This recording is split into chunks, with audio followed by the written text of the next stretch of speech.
말씀은 마태복음 5장 7절 말씀입니다. 마태복음 5장 7절 말씀 합독하도록 하겠습니다. 마태복음 5장 7절 함께 읽겠습니다. 긍휼히 여기는 자는 복이 있나니 그들이 긍휼히 여김을 받을 것이며. 한 번 더 고백합니다. 긍휼히 여기는 자는 복이 있나니 긍휼히 여김을 받을 것이며. 아멘. 이 아침에 주님의 보좌 앞으로 나오신 성도님들에게 하나님의 은혜와 평강이 함께 하시기를 축원드립니다. 옆 사람에게 반갑게 인사하겠습니다. 하나님은 당신 편이십니다. 네, 감사합니다. 팔복에 대해서 함께 말씀을 보고 있습니다. 우리의 심령이 가난한 것이 복이라고 성경은 이야기합니다.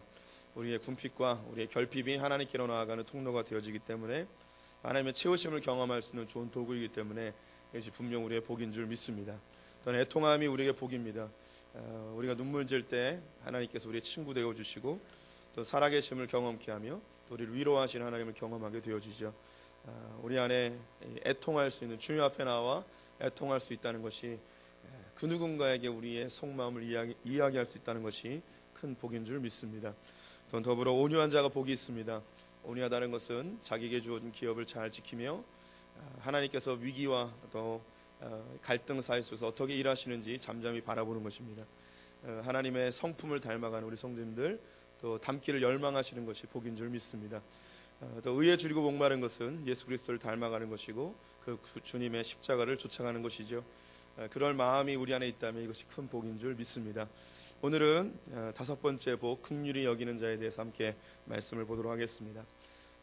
긍휼은 그 사전적 의미가 어려운 처지에 있는 사람을 불쌍히 여겨 돕는다는 뜻이 있습니다.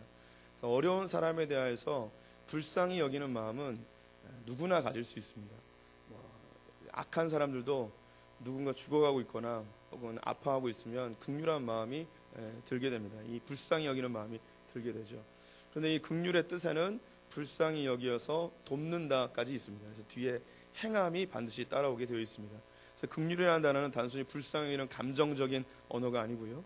그 뒤에 그 사람을 돕는다는 행동의 언어입니다. 그래서 감정과 행동이 함께 가게 됩니다. 이 성경에는 이 긍휼이라는 단어를 다양한 형태로 번역을 합니다. 은혜, 은총, 자비, 인자, 긍휼 이런 여러 가지 단어들로 사용을 하게 되는데요. 그 중에서 이제 가장 광범위하게 모든 단어들을 아우를 수 있는 단어가 이제 긍휼입니다. 이 긍휼을 구약 성경이나 신약 성경에 다양하게 번역을 하고 있지만 이 긍휼이 가장 큰 범위 속에서 하나님이 사용하시는 단어입니다. 영어로 이야기하면 mercy라는 말을 많이 쓰고요. 또 하나의 단어가 이게 compassion이라는 단어를 쓰고 있습니다. 우리 성도님들 제 목소리가 마음에 드시나요? 다시 한번 발음해 드리겠습니다. mercy, compassion 이런 단어를 쓰고 있습니다. 감기에 걸려가지고 제 몸 관리를 잘 못해준 부인의 책임인 줄 믿습니다. 이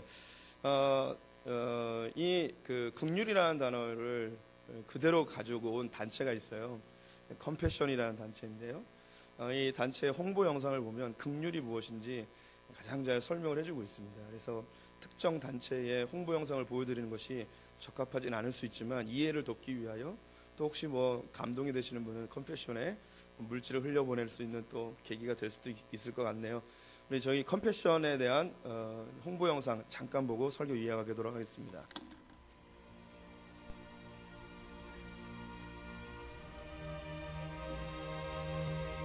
정확하게 서로 쌍을 이루고 있습니다. 그래서 첫 번째 복과 다섯 번째 복은 연관성이 있습니다.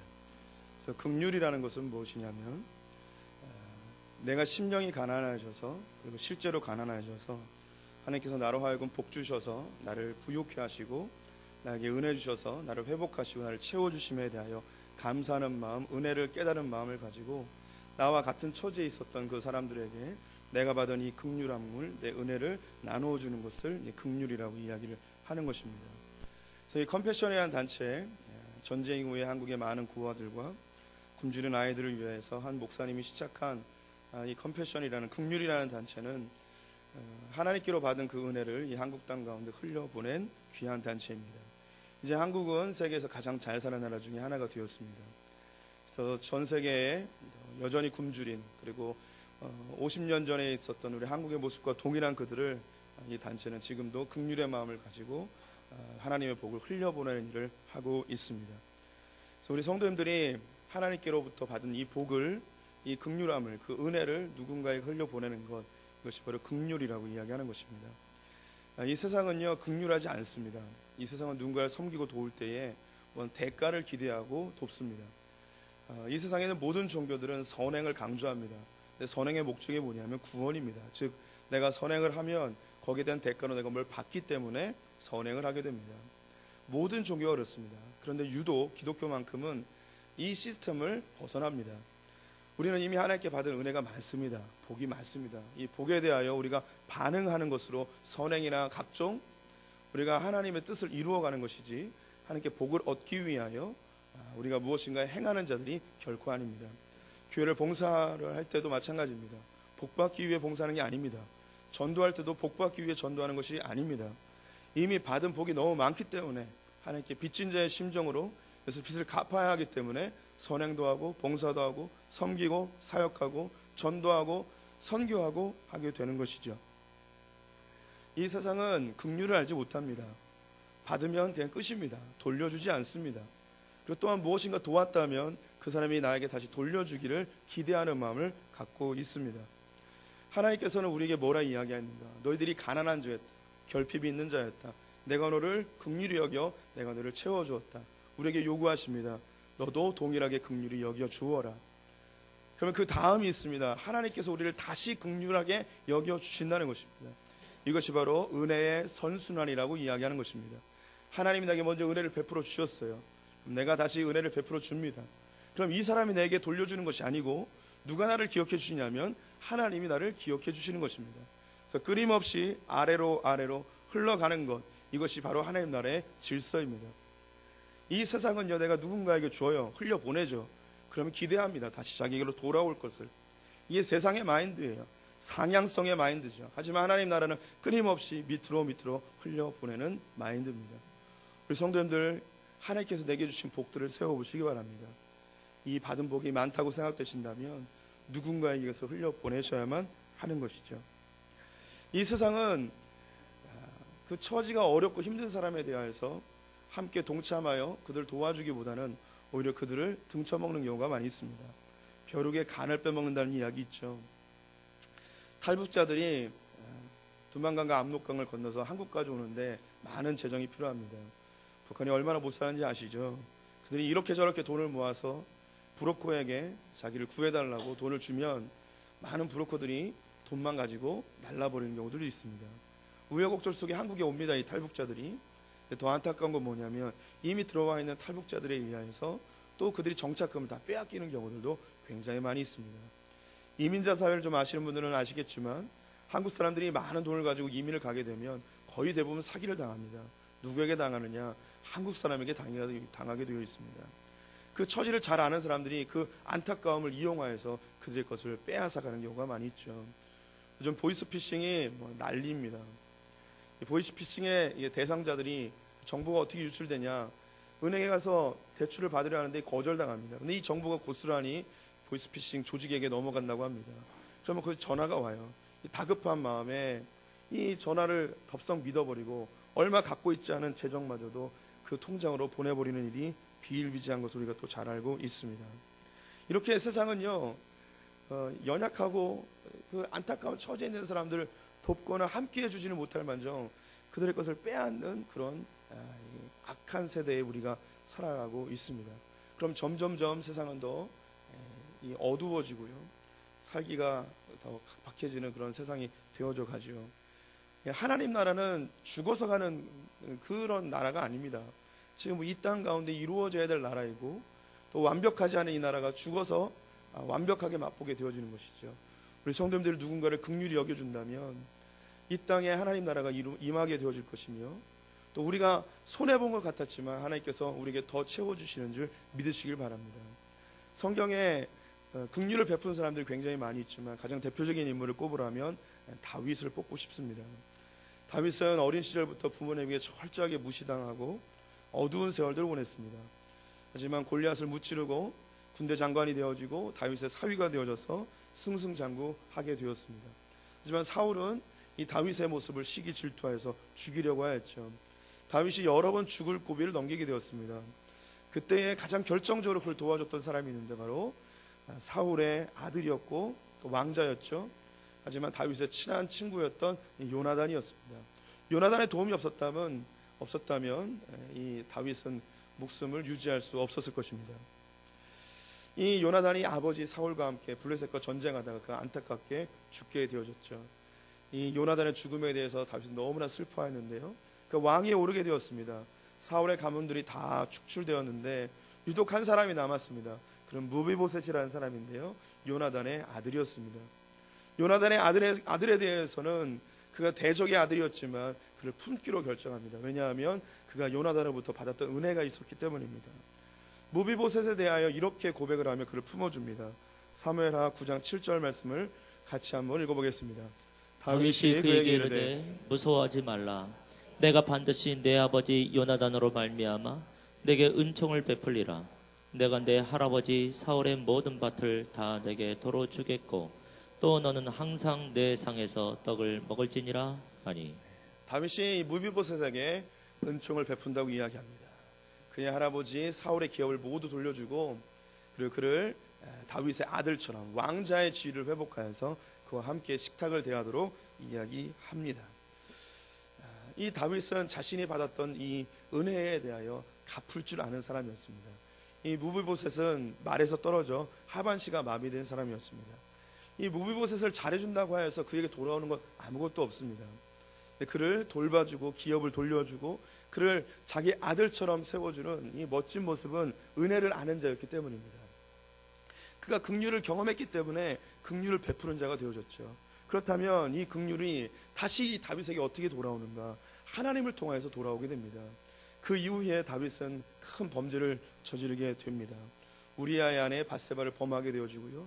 우리아를 전장의 가장 전방에 내보내서 그를 고의적으로 죽게 놔두었습니다. 그의 범죄는 나단 선지자에게 의하여 드러나게 되었고 다윗은 하나님 앞에 간절히 기도하게 됩니다. 그때 사용했던 단어가 뭐냐면 하나님 나를 긍휼히 여겨 주시옵소서. 다윗은 왕위에서 존재할 수 없는 그런 큰 범죄를 저질렀습니다. 다윗의 명예를 완전히 무너뜨리게 되었고요.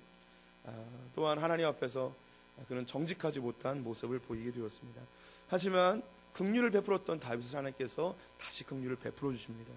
그러니까 그 이후에 압살롬이 자기의 왕위를 폐위하고 나서 그는 그의 아들에 대하여서도 다시 긍휼을 베풀어주는 이 긍휼의 선순환이 그의 가정 속에 계속해서 일어나게 되어지고 하나님께서는 이 다윗의 아들이었던 특별히 밧세바와 사이에서 태어났던 이 솔로몬을 통하여 성전을 짓게 되어지는 또 다른 긍휼을 하나님께서 베풀어 주십니다.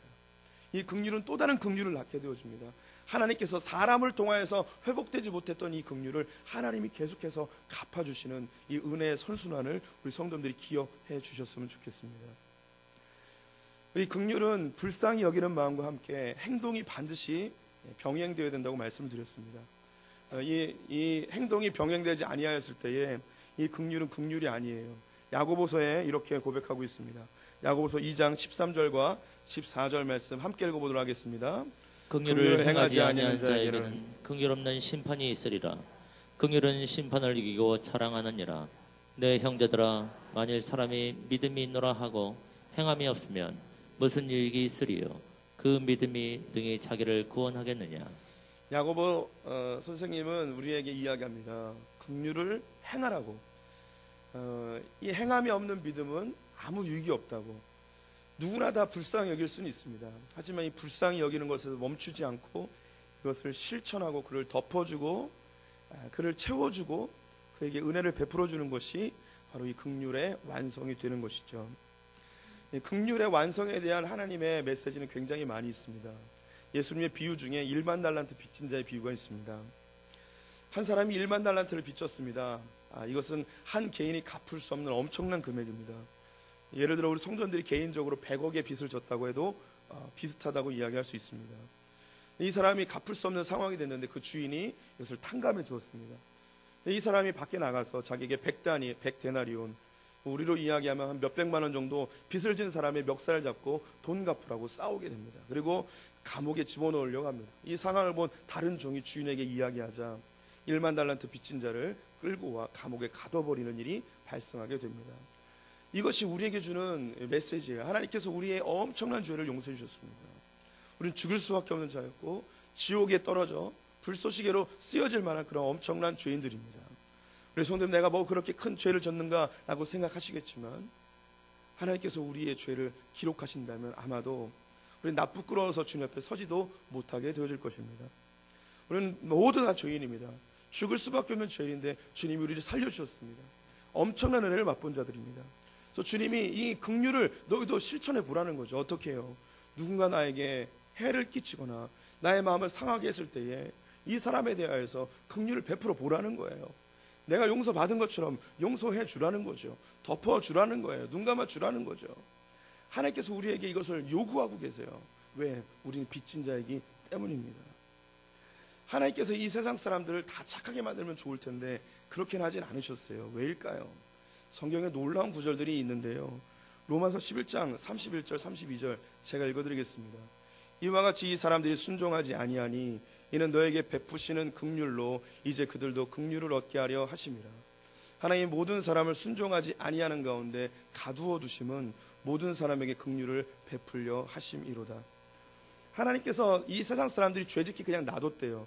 순종하지 않게 그냥 놔뒀대요. 그래서 왜 그냥 놔뒀냐? 그 사람들도 긍휼을 경험해봐야지 또 누군가에게 긍휼을 베풀기 때문입니다. 우리가 범죄하는 가운데 주님께서 우리를 심판하지 않으시고 우리를 덮어주셨어요. 왜냐? 우리를 긍휼을 경험하여서 누군가의 긍휼을 베풀게 하기 위함입니다. 우리 주변에 있는 사람들, 저 사람 귀신이 안 잡아가나 뭐 이런 사람도 있으시죠. 이 사람들 하나님께 그냥 놔두신다고요. 왜일까요? 우리도 긍휼을 한번 실천해 보라는 거예요. 긍휼을 한번 행해 보라는 거죠. 내가 죽을 수밖에 없는 죄인이라고 입으로 고백하지만 정말 죽을 수밖에 없는 죄인이라는 것을 느낀다면 나에게 자그마한 100데나리온 빚진 자에 대해서 용서해 줘보라는 거예요. 뭘 기대하지 말고 내가 빚졌으니까 빚을 갚아야 될 거 아니에요. 근데 하나님께 갚지 못하지만 우리가 다른 사람들에게 갚으라는 거예요. 하나님이 얘기하는 거예요. 내가 너에게 1만 달란트 내가 탕감해 줬다. 나한테 갚지 말고 다른 사람들에게 갚아줘라 라고 이야기를 하고 있는 것입니다. 저는 하나님께 큰 빚을 많이 졌습니다. 소풍교회 담임 목사로 있는 것 자체가 큰 빚입니다. 저는 소풍교회 담임 목사가 될 만한 자격이 아무것도 없습니다. 그냥 겸손한 척 하려고 하는 얘기가 아닙니다. 예, 진짜 그래요. 저는 다른 데 이력서 넣어서 갈 수 있는 그런 존재가 아닙니다. 제가 뭐 이력이 뭐가 있겠습니까? 제가 하나님께 기도한 적이 있어요. 하나님, 저 이력서 내고 사역하지 않게 해주십시오. 왜 그런 기도했을까요? 이력서를 넣어봤자 안 될 건 뻔히 알거든요. 그러니까 이력서를 안 내고 그냥 부르는 대로 일하기로 결심을 한 거예요. 감사하게도 이 기도를 한 이후에 한 번도 이력서를 내보고 간 적은 없어요. 그냥 주님께서 불러주시는 대로 주님이 있으라 하는 곳이니까 여기 있으면 되는 거예요. 제가 뭐 이렇게 뭐 큰 교회를 가거나 뭐 더 좋은 교회를 만들거나 뭐 이런 마음도 별로 없습니다. 제가 처음 와가지고 그런 설교들을 많이 했어요. 제가 할 수 있으면 그만뒀으면 좋겠다고. 저는 저보다 더 좋은 목사님이 오면 뭐 이렇게 자리를 비워드릴 수 있다고 뭐 이런 이야기를 많이 했어요. 그랬더니 성도님들이 오해하시는 거예요. 뭐라고 오해하냐면 목사님 목회하기가 힘드셔서 그만두려고 그러나 보다, 뭐 어딜 떠나려고 그러나 뭐 이런 이야기를 계속하는 거예요. 우리 성도님들 오해하지 마세요. 전 지금도 동일한 마음이 있습니다. 저보다 설교 더 잘하고 우리 성도님들 더 잘 돌봐주고 더 잘 섬길 수 있는 목사님이 있다면 그런 목사님 찾아오세요. 그럼 제가 비워드릴 테니까. 근데 좀 찾기는 어려울 거예요.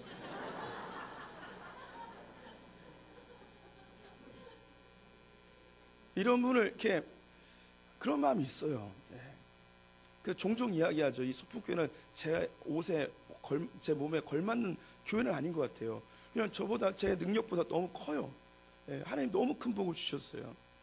이 소풍교회뿐만 아니라 저의 사역의 시작부터 하나님의 은혜가 너무 많이 있었습니다. 저는 제가 섬겼던 교회가 분란 속에 있어서 그 교회에서 사역을 하고 싶었어요. 교회가 응급 상황인데 누군가 그 교회를 잘 알고 빨리 교회를 소생시킬 수 있는 그런 사역자가 있으면 하는 마음이 있었는데 하나님께서 저를 부르셨어요. 그래서 그 교회에서 사역을 하기로 결정했습니다. 그래서 감사하게도 담임 목사님이 유년부를 해보라고 했는데 당회에서 이게 거절을 당했어요. 왜냐하면 사역을 한 번도 안 해본 사람이, 신학 공부도 한 번도 안 해본 사람이 이 그 교육 전도사를 한다는 것이 이게 장로님들에게는 이게 용납이 안 된 거예요. 교회가 좀 규모가 있었기 때문에 괜찮은 사역자들을 구할 수 있을 것이라는 생각이 있으셨죠. 근데 목사님이 그래도 이 교회 출신인데 한번 써보자고 하여서 쓰게 되었습니다. 그런데 요즘은 좀 있는데 그때는 생소했던 인턴 전도사라는 걸 해보게 되었습니다. 인턴을 1년 동안 해보고 잘하면 정식 전도사가 되고 아니면 잘리는 거는 뭐 그런 거였습니다. 그래서 사례금이 얼마냐면 20만 원이었습니다. 보통 규모 있는 교회들은 이 등록금을 교회에서 이렇게 제공을 해줍니다. 인턴이니까 이게 없었어요. 그래서 첫 번째 등록금을 어떻게 했냐면 담임 목사님이 마이너스 통장에서 돈을 빼가지고 이걸로 등록하라고 그걸 주셨어요. 이게 뭐 말이 그렇죠. 엄청난 겁니다. 그래서 열심히 사역했어요. 그 정식 전도사가 되기 위해서라기보다도 나 같은 이 쓰레기를 이렇게 써주신 것만으로 감사해서 정말 열심히 사역을 했습니다. 2학기가 됐어요. 이제 등록을 해야 되는데 돈이 없는 거죠. 돈이 없는데 제가 참 그 인생은 헛되이 안 살았다고 생각한 게 친구가 2명 있는데 별로 친구는 없어요. 근데 이 친구가 기아자동차 다니는 친구인데 등록금 없는 걸 알고서 자기가 돈을 좀 마련해가지고 주었어요. 이게 많은 금액은 아니었지만 그 돈을 줬어요. 그리고 또 부족하니까 또 다른 친구가 간호사였던 친구인데 이 친구가 또 자기 돈을 긁어 모아가지고 저에게 주면서 이걸로 공부하라고 주더라고요.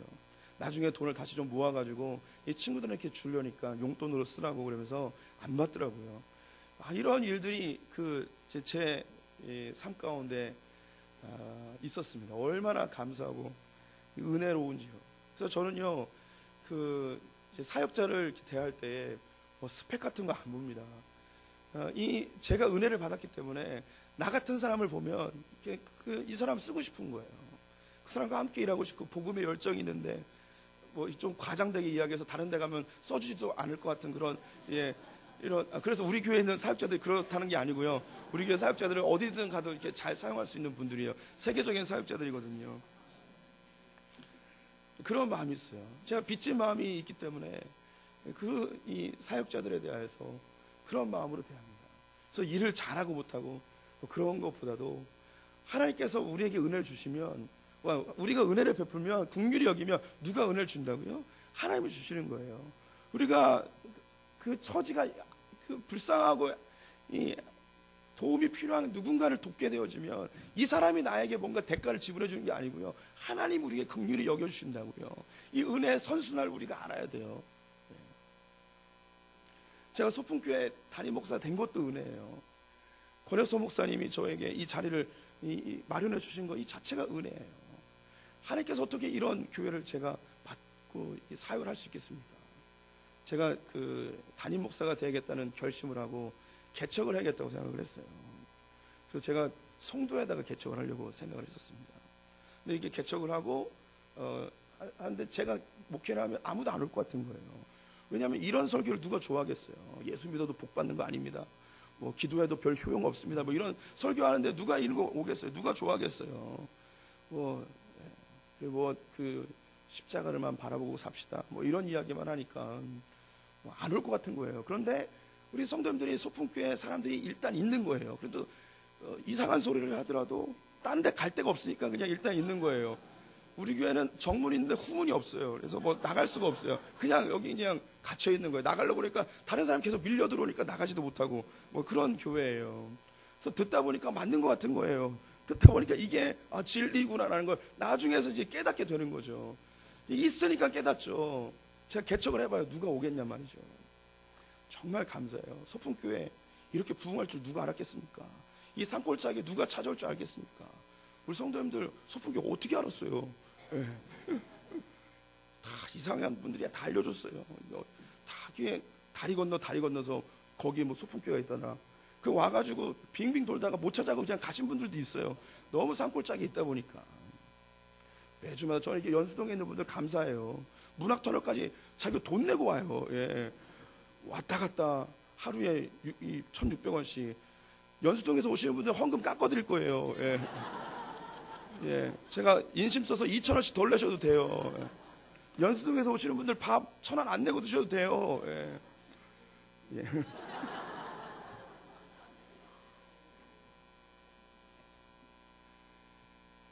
우리가 뭐 전도를 합니까? 띠두르고 뭐 차 나눠줍니까? 요 위에 그 교회 새로 생겼더라고요.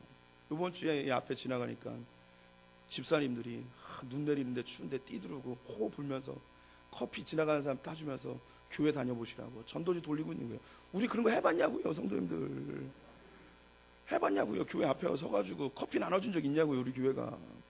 근데 이렇게 오는 거예요. 우리 성도님 기도하세요? 교회 위해서 기도하시냐고요. 새벽기도 한번 와보세요. 한 10명 있어요. 토요일날 2-3명 있어요. 교회가 부흥하는 게 이게 기적이에요. 하나님이 하시는 거죠. 그럼 우리가 뭐 하는 거예요? 은혜 받은 거 아니에요, 은혜. 은혜를 받았으니 흘려보내야죠. 우리가 지난 1년 동안 흩어지는 교회 살겠습니다. 왜 이런 거 할까요? 미쳤나요? 예배 있는 성도님들 떼어서 왜 30-40명씩 왜 다른 교회 보내줄 거예요? 거기서 헌금하고 왜 그런 짓거리를 할까요? 우리가 받은 은혜가 너무 많으니 빚을 졌는데 빚을 갚아야 될 거 아니에요. 하나님께 못 갚으니 누군가에게 갚아줘야 되죠. 이 빚을 가지고 어떻게 살아요? 빚을 져보신 분들은 알 거예요. 얼마나 마음이 답답합니까? 저는 소풍교회를 볼 때마다 마음이 답답해요. 이 복을 어떻게 나눠줘야 될지, 이 빚을 어떻게 하나님께 갚아야 될지 이 생각만 하면 살아요. 우리 성도님들 1년 동안 흩어지는 교회 살기 위해서 참 수고들 많이 해주셨습니다. 우리 성도님들이 받은 은혜가 많기 때문에 가셔서 그들을 축복해 주시고 섬겨 주시고 하신 것 하나님이 기억해 주십니다. 그 교회들이 부흥하고 안 되는 거 그 우리 몫이 아닙니다. 그 교회들 우리에게 뭐 감사해서 뭐 우리에게 뭘 해줄까요? 그런 거 기대하고 했나요? 아니잖아요. 그분들이 해주면 뭘 해주겠습니까? 그분들이 우리를 위해서 기도해 주면 감사한 거죠. 내년에도 계속 하게 될 거예요. 하나님께서 우리 교회에 상황만 주신다면 작은 교회들 가운데 아직 세워지지 못한 교회들 가운데 끊임없이 이 빚을 갚아줘야만 하나님께서 우리에게 또 다른 은혜를 또 다른 긍휼하심을 부어주십니다. 제가 목사로서 늘 두려운 게 있습니다. 완벽하지 않은 자이기 때문에 언제가 넘어질 수도 있고 실수할 때도 있고 성도들을 대할 때 제가 허물도 많이 있습니다. 근데 제가 하나님 앞에 간구하는 것은 뭐냐면 하나님 내가 긍휼을 베풀 테오니 나를 긍휼히 여겨주십시오. 나를 덮어주십시오. 우리가 긍휼을 베풀지 아니하면 하나님께서 우리를 긍휼히 여겨주시지 않는다는 거예요. 우리 성도님들 받은 은혜가 많은 줄 믿습니다. 큰 복을 받으셨습니다. 저는 교회는 샘플이라고 생각이 들어요. 교회가 하는 대로, 교회가 나가는 대로, 교회가 이끌려지는 대로 성도들이 그렇게 살게 되어져 있어요. 교회가요 모으고 싸우고 부자 되려고 하면요 성도님들도 그대로 세뇌가 되어져요. 근데 교회가 먼저 흩어지고 교회가 먼저 나눠지고 교회 먼저 긍휼히 여기게 되어지면 우리 성도님들 안에 야 이게 하나님 나라구나라는 걸 알게 되어져요. 이제 교회가 시작했습니다. 성도님들 내년에도 작은 교회들 열심히 섬겨주시고요. 또 삶 가운데 받은 은혜가 있다면 또 누군가에게 우리의 마음속에 긍휼히 여기고 싶은 사람이 있다면 마음에서 멈추지 마시고 또 누군가에게 흘려보내시는 그런 분들 되시기를 주님의 이름으로 축원드립니다. 긍휼히 여기는 자가 복이 있습니다. 왜냐하면 그들이 긍휼을 받기 때문입니다. 기도하겠습니다. 하나님 아버지, 우리가 모두 빚진 자입니다. 이 빚을 갚아야 할 터인데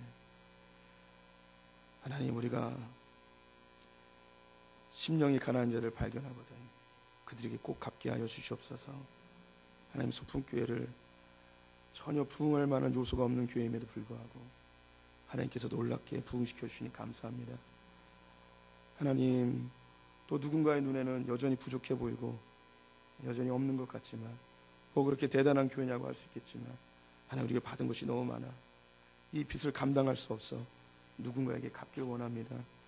하나님 1년 동안 수고한 우리 흩어지는 교회 섬기는 우리 성도님들 주님께서 기억하여 주시며 이들의 허물을 덮어주시고 이들이 넘어질 때 긍휼히 여겨주시고 이들이 범죄할 때도 주님 긍휼히 여겨 주시옵소서.